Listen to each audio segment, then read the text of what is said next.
Dejstvo je, da je na begunskih poteh zdaj že skoraj več kot polovica ljudi, žensk in otrok, ki so posebej ranljiva skupina. Zato smo v Evropskem parlamentu ta teden sprejeli resolucijo, v kateri evropske vlade pozivamo,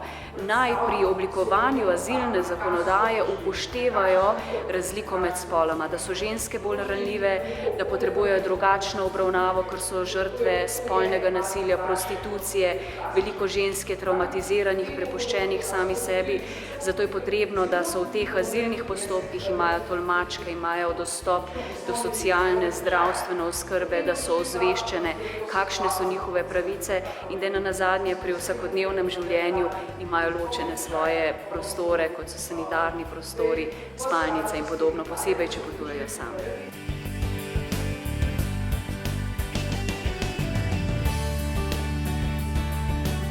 Govoriti o enakopravnosti oziroma o neki enaki obravnavi spolov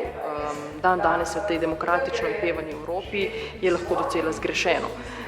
Ko ne bomo več identificirali in razlikovali zgolj na podlagi spola in bomo res ponudili neka orodja in kanale, skozi katere bomo lahko to tudi implementirali, potem lahko o tej enakopravnosti tudi govorimo.